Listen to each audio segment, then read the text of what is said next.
Oh, there we go.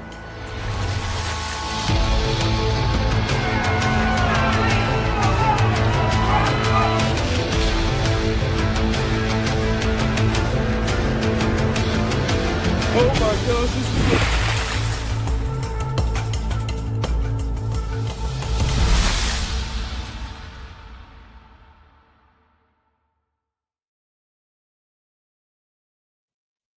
Bro, watching that intro makes me want to go fishing and not be inside today.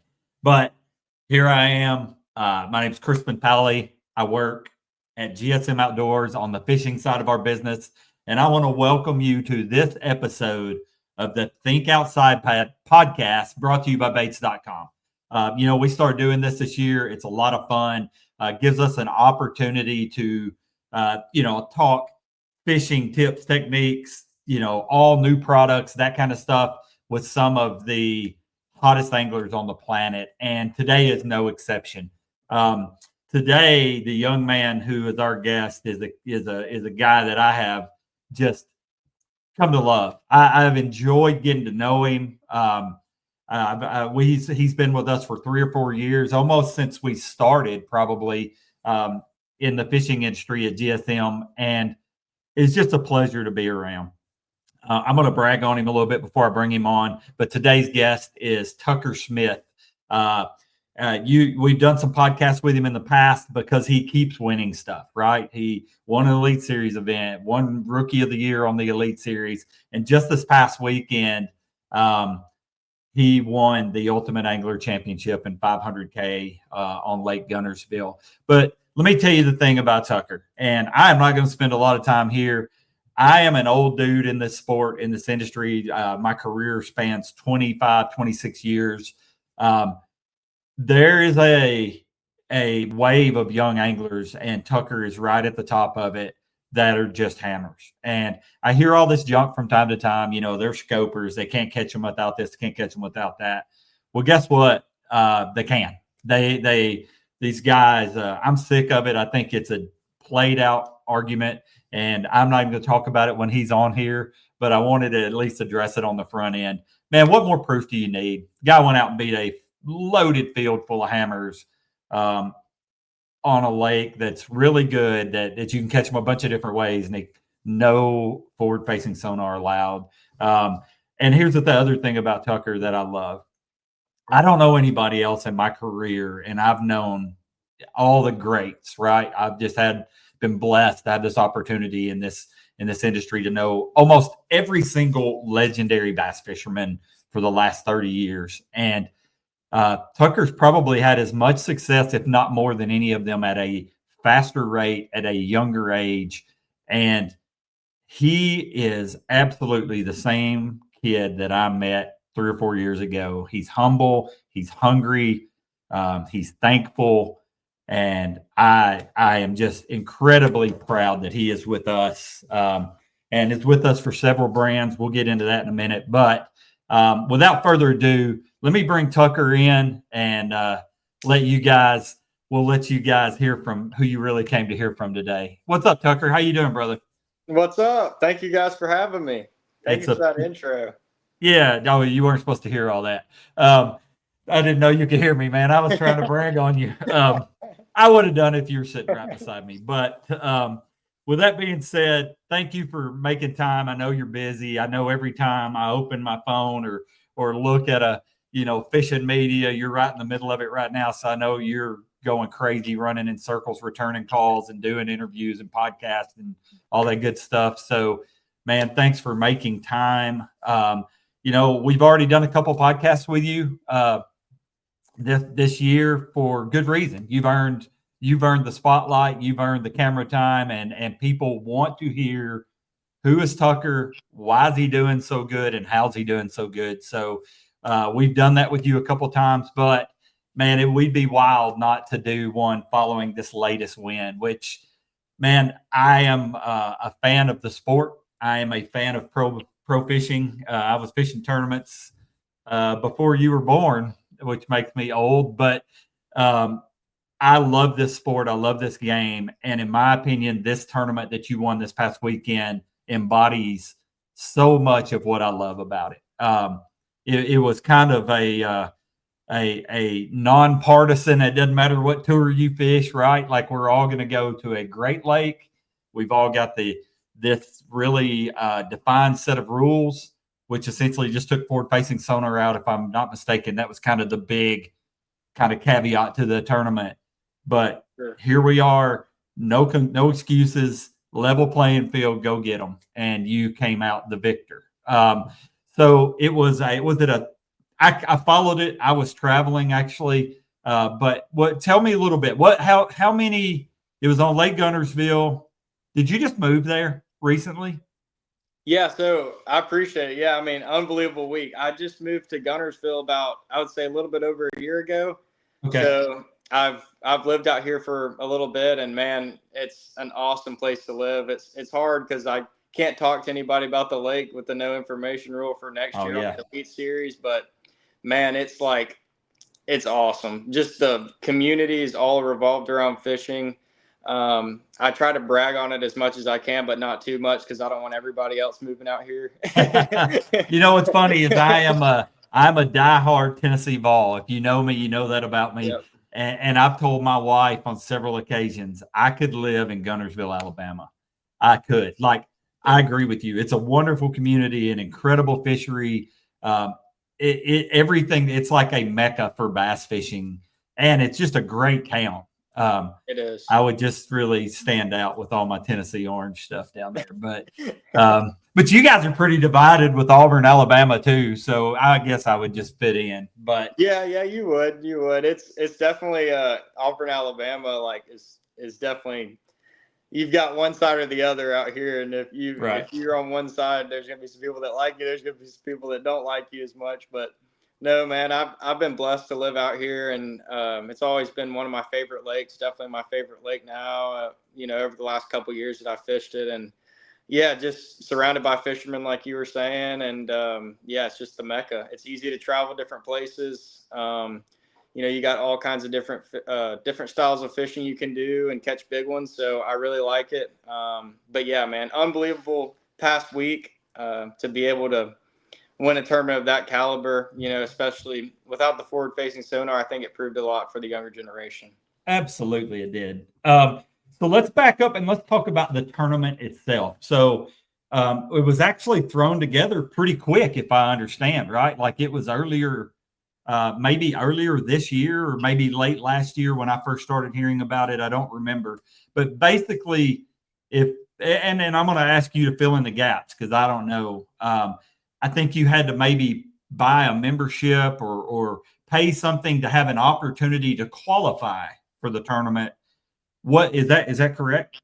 Yes, that's correct. It was a $500 membership fee that you had to pay, and it was basically on bigger tournaments if you fished in the Elite Series, BPT, Invitationals, MPFL, regionals, Toyota Series. Anything ABTs, stuff like that, bigger tournaments. And if you paid that membership fee and you were the highest finisher that was paid for that membership fee, then you got qualified for the tournament. And we were all, me and my buddies were like, let's get in this thing. This is for $500,000. And that's a lot of money, especially, in Alabama having a big tournament like that. It's just, you don't ever hear about that. So we were like fired up about it. But yeah, I got into the tournament and I was like, well, I'm really excited for this event, but there's no forward facing sonar. So this is going to be an interesting one for sure. And it was, I like I said, I was traveling, but I was keeping up with it. Jack Dice that works, for me over here on the Dust Product Development with fishing it. We had GSM. We carried our bass mobile out there and set it up and sold merch and stuff. So, we tried to support the event. We believed it was a really cool event, as a company.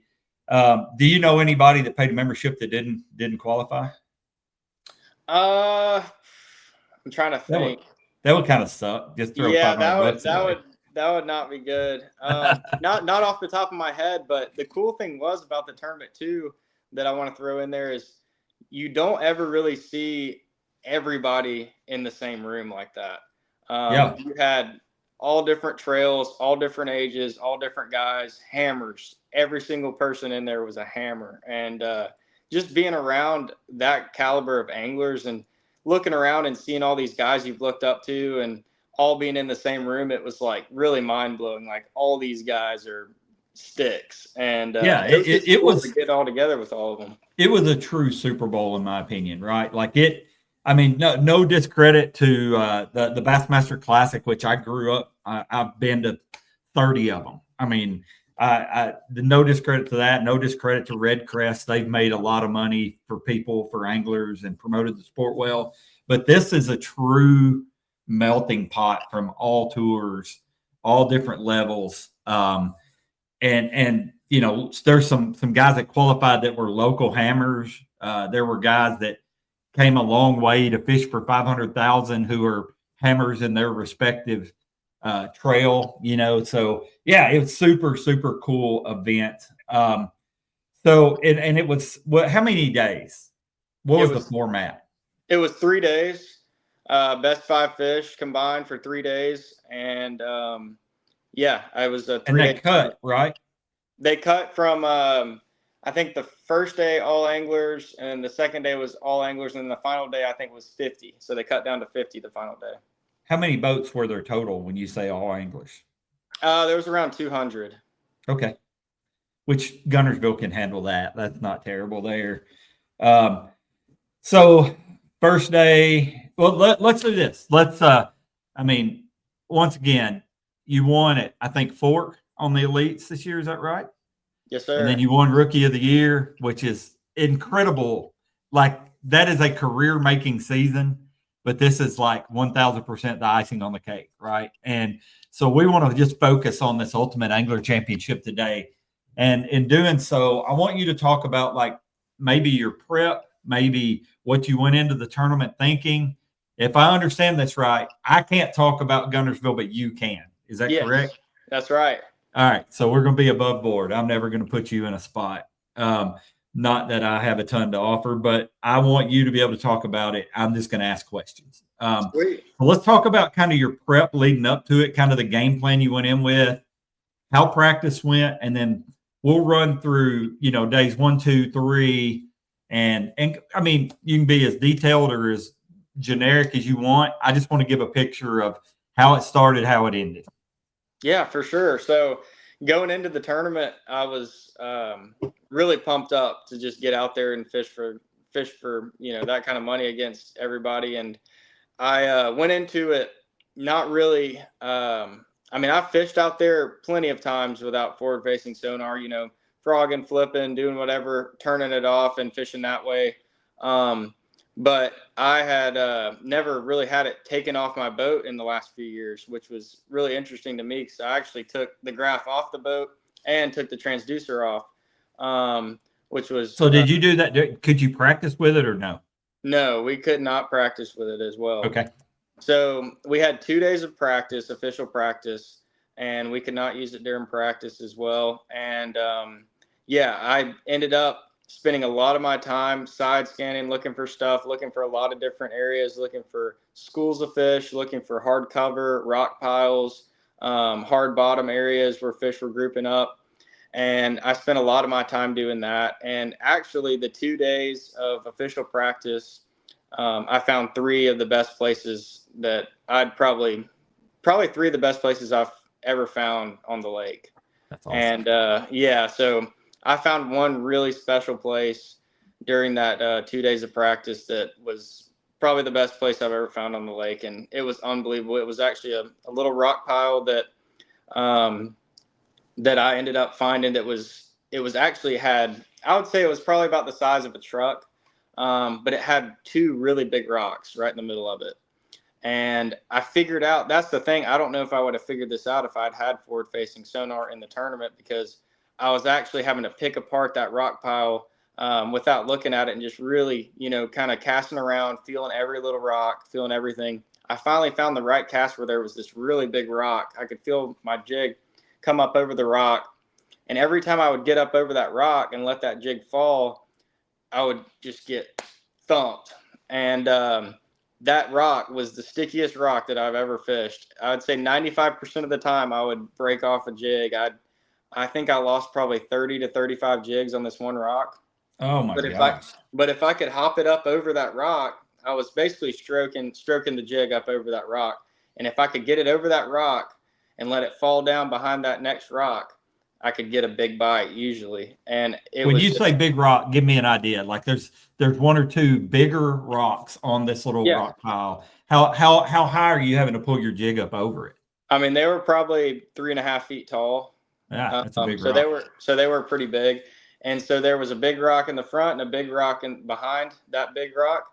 And then there was a kind of like a little hole in between them, it seemed like. Because every time I would hop over that first rock and let it fall, I would get a bite. And then I would have to get that jig back over that second rock. So when I would hop that jig up and let that jig fall, kind of like a reaction bite, stroking a jig, I'd get that bite, set the hook, and pull that fish as fast as I could over that second big rock. And it was crazy, man. I think the first day I caught 2 over 4 and a 5 pounder and lost like a 7 or 8 pounder on that place. And So when you lost it, was it? I mean, did you break off any fish because of the rock, or just pull off? no, that one just pulled off. I never broke off any fish. That one big one I lost, I had him for a long time and he just came up to the boat and shook off. But other than that, everything was, I didn't snap any fish off. Just that rock was snapping me off. The second day I actually went to that same place and I caught a 6.25, and a 7.2 off of it. God. And that 7.2 was big bass of the day, which was an extra $10,000, which was amazing. But yeah, I had some other places too. I had some schools of fish that I really relied on as well. I had one really good school that was pretty deep. It was around 22 foot of water. So that was something that I was excited to fish. And I ended up catching some key fish there as well. Caught one, I think, almost 6 pounds there the first day. But the last day was very, very stressful. I ran all my good stuff that I'd fished the first 2 days. I had a couple other schools of fish that I was catching some off of, and it was just not happening. The water was turning over. There was a lot of sediment in the water, and all the bubbles were rising to the top of the surface, and those fish were not wanting to bite very good. And that's why I opted for a bottom bait. That's why I opted for a jig and a Yama Craw, because that bottom bait seems to work the best when that water's turning over. It's stained. They're not really moving much. They're lethargic, and either dragging it real slow and getting those lethargic fish to bite, or stroking that jig and hopping it and making a reaction bite were my two ways of attacking the lake. And so that final day I was stressing. I was trying to fish all the stuff that I had fished the previous days, and it wasn't happening. I had 4 fish for about 8 pounds. And it was about 12:30 in the day, and I had 4 for 8 pounds, and I was really stressed out. I was like thinking to myself, all right, I've got one place way up the river that I haven't hit all day, and it was kind of near the boat ramp, but I knew as soon as I ran all the way up there that there was no turning back with the time that I had left on the clock. So ended up running all the way up there, ended up lining up, making my cast. I actually had to triangulate myself. I was lining up with my waypoints, and then also there was a dock in the background that I was throwing at, and I was kind of throwing at the front side of the dock, and so that I could hit that perfect shell, and ended up figuring that out during practice as well with that lineup. Ended up catching a 4 pounder, and then ended up culling everything I had in about 10 minutes on that final place that I had, and ended up winning me the tournament. That's incredible. So talk to me a little bit about your these spots, like, so days 1 and 2, you're like your big rock spot and your other stuff. Are these main river, main lake, in a creek? What kind of stuff were you catching them on? Yeah, so I was mixing it up with a little bit of everything, because it seemed like the first 2 days they pull more current on the TVA during the week, and they don't pull Yep. that much on the weekends. So I was mostly focusing on main river stuff during the first 2 days of the tournament, because they were during the weekdays when the current was moving more. That final day, the current wasn't moving as much, so I had to opt for more backwater stuff, more in the creeks, stuff that where the current wasn't affecting those fish as much. So that's why I caught most of my stuff off the main river the first couple of days, and then that final day I ended up going to a place that was back in a creek that was not really affected by that current.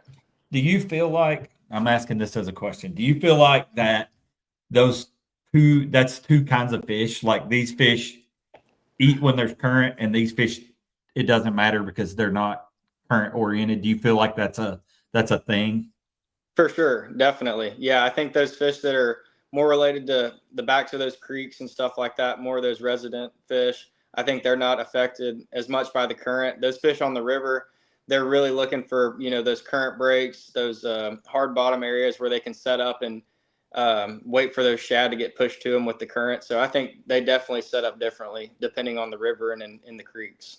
So you've got basically these opportunistic feeders out here on the main lake that they're there when the conditions are right. You can stand on them, and then you've got these others that are kind of what you call the term residents, that you give them something to eat and they'll eat it if they're there, right? For sure, exactly. Cool. That's right. So that's good stuff. How did you, like, I live on Kentucky, like I grew up fishing TDA. I personally would rather crank a plug than anything because I can cover so much water. I feel like I catch big ones on it. How do you dial in? Because it sounds like that this jig and Yama Craw was the ticket for you. And I understand you made a great point about when that water gets wonky, a lot of sediment turning over, that they like that bait that kind of relates to the bottom a little bit more. And I absolutely agree with that.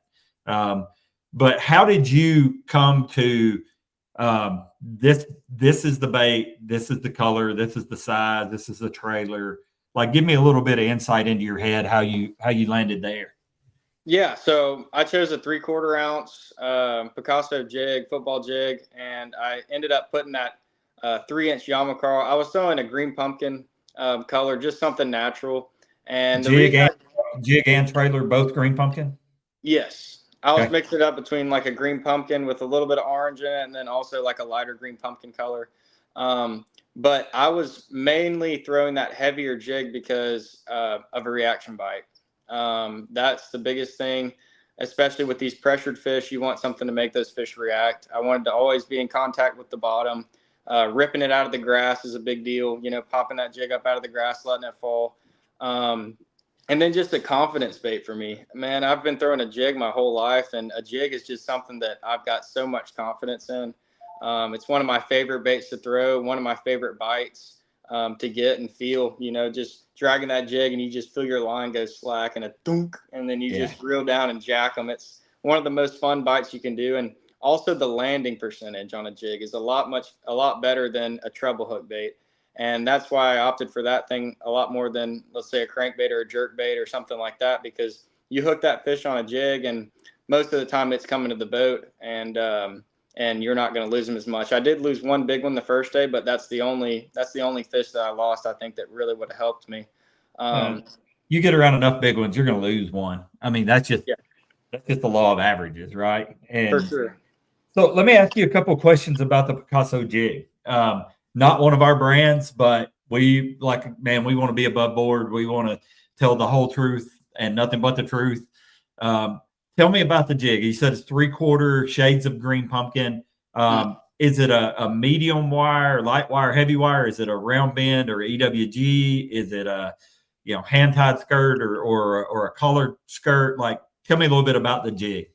Yeah, it's got a tungsten head on it, so you can feel the bottom. It's got a Gamakatsu hook in it, so it's really strong.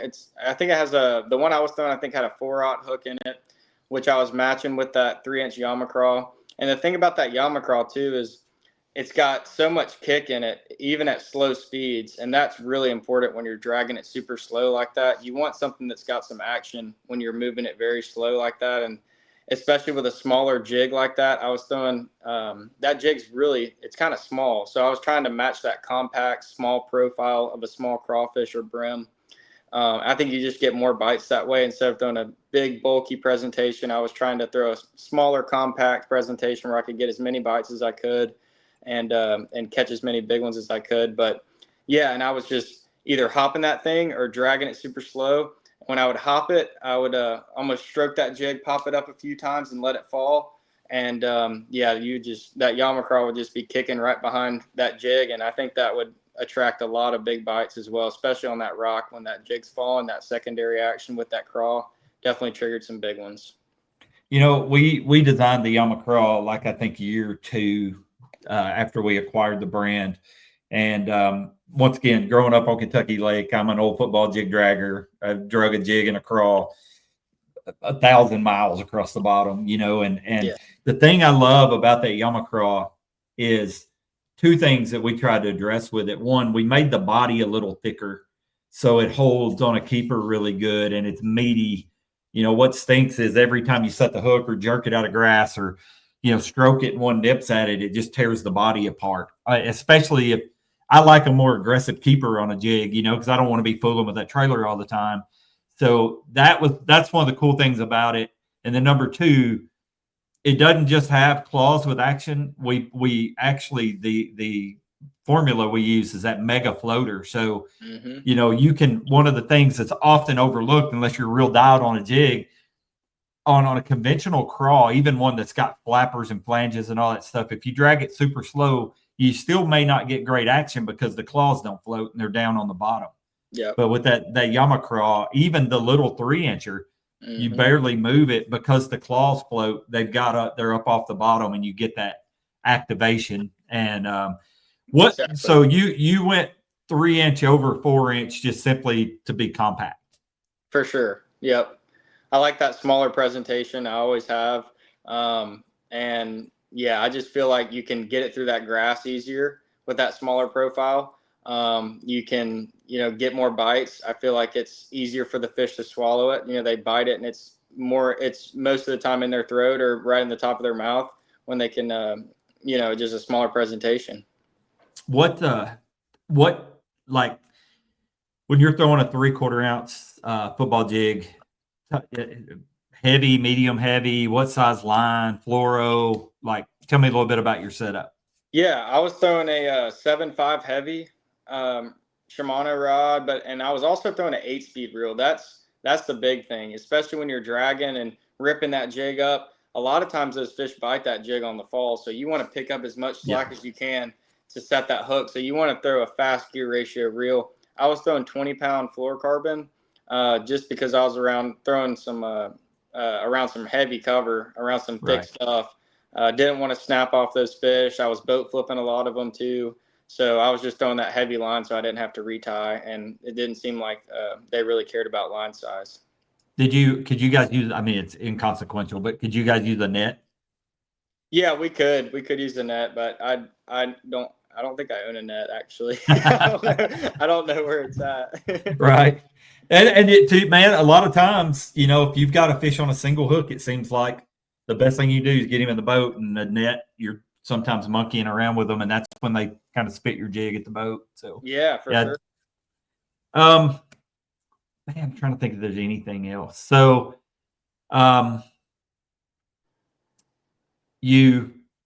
let's talk about real quick how you were positioned, like after day one, after day two, and then like the margin that you won by.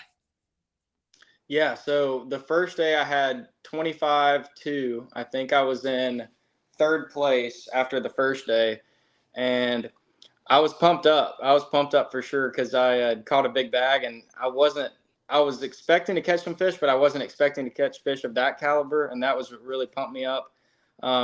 So day two, I ended up dropping 27-11, and I think that was the biggest bag of the tournament. And man, it was crazy catching those 3 giant fish, and then that was the 3 6-pounder days off the rock spot. Yeah, and I had a one almost 4, and I had like a 3-pounder too. So if I'd been able to call that 3-pounder, it would have been crazy. You had a 27-11 bag with a 3 in it. So it was wild. But yeah, and then I moved up into the lead after that second day. And so I just knew that in my head, I needed to just keep my head down. I needed to grind, not get too flustered. I never really thought about how much money was on the line or anything like that. I just was going out fishing. And that's the crazy thing, is what I'm sure a lot of other guys that fish professionally understand and know this is, like, once you get in that groove, and even guys that fish tournaments around the country, whether it be any tournament, once you get in that groove of fishing and kind of get in that routine, everything kind of just disappears and goes by your head, and you're just dialed in with what you're doing. And so I wasn't really thinking too much about what was on the line. I was just going out there fishing for fun, and I was definitely a little stressed that final day, but ended up just thinking to myself, hey, like if I keep running these places, keep putting myself around fish, keep putting myself, in the right lineups, making as many casts as I can, it might work out.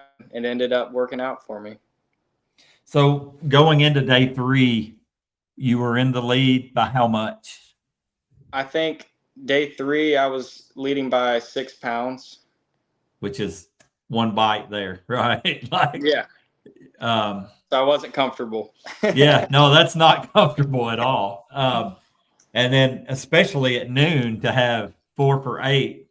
And what time did you have to be in? I had to be in at 3. I think it was, or no, the final day was 2:45. Yeah, so you ran up.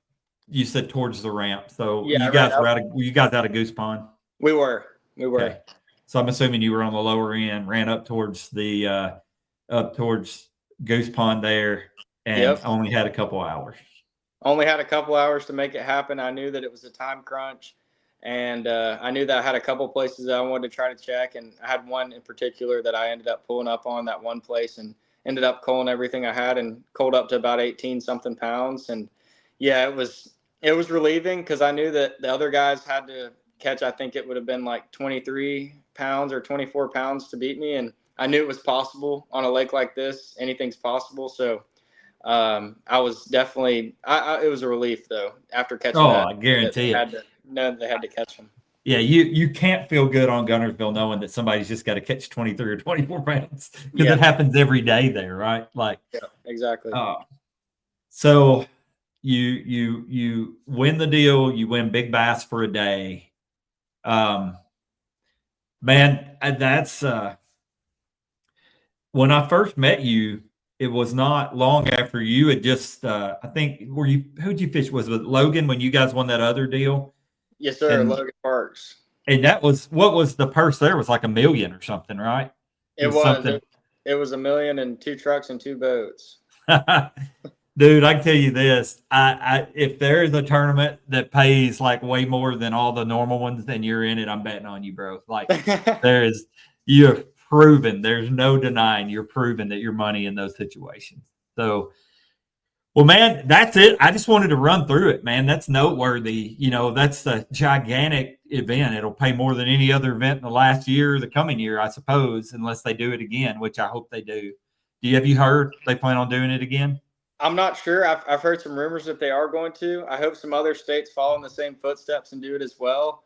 Man, it was just a blessing though for me, and I'm just super blessed. The good Lord blessed me this week, and all my sponsors, everybody, GSM, just everybody that allows me to follow this dream of mine and live this profession. It's amazing, and I can't thank you guys enough for supporting me. And it's been a dream of mine since I was a little kid to be able to do it for a living. Now it's truly special, and just something I've always wanted to do. And now it's a reality, and I feel like I'm a kid every day, just pinching myself, trying to wake up. But it seems like it's a lifestyle now.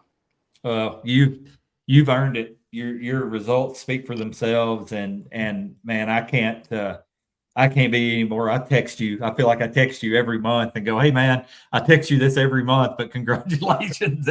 and I am super proud of you and for you, man. You are an incredible representative for us, and you're part of the family. And man, just can't wait to see what you do going forward. That's about it. I mean, I unless you got anything you want to add, I just wanted to kind of talk about that event, how you did it, and how it worked out, and give the world a glimpse inside how it all went down. Yeah, thank you so much for having me. I mean, one other thing I would say is just, especially to all the younger guys, it's just, I've made it from high school to college to the opens to the elites. And if you put your time in, you put your work in, you can do it too. And it's a lot of hard work. It's a lot of sacrifices. It's a lot of not going to parties when you probably want to go to parties and hang out with everybody. It's a lot of grinding, late nights, rigging up. It's a lot of sacrifice, but if you want to make it happen, you can make it happen if you put your mind to it. And if you get partnered with the right companies that can support you and you can make your dream a reality, I'd shoot for it, because it's definitely an awesome life and to live fishing professionally. And man, I'm truly blessed. That's awesome, man. And that's something that'd be a great podcast topic for a later date, that like nobody talks about that side of it. Like, man, you guys, I know I'll talk to you. I talk to, like, Jake Lawrence lives pretty close by me. Talk to Drew Gill a lot. Some of the younger, like, superstars right now in the sport, about that'd be a wonderful podcast topic. Like, what did if let's talk about what you gave up to be here. Yeah. Right? Like, man, you're not playing travel baseball and doing this. You're dialed here because it's what it takes to be competitive at that level. And that's awesome. Well, man, what a word of encouragement for young anglers, and not a better person to give it than you, my man. And we'll call it on that. Thanks for hanging out with us. And guys, I hope you enjoyed it. If you did, give us a like, subscribe to the podcast, share this, and we will be back soon with another episode of the Think Outside podcast, brought to you by Baits.com. Have a great week, everybody. Thank you, guys. Oh, there we go.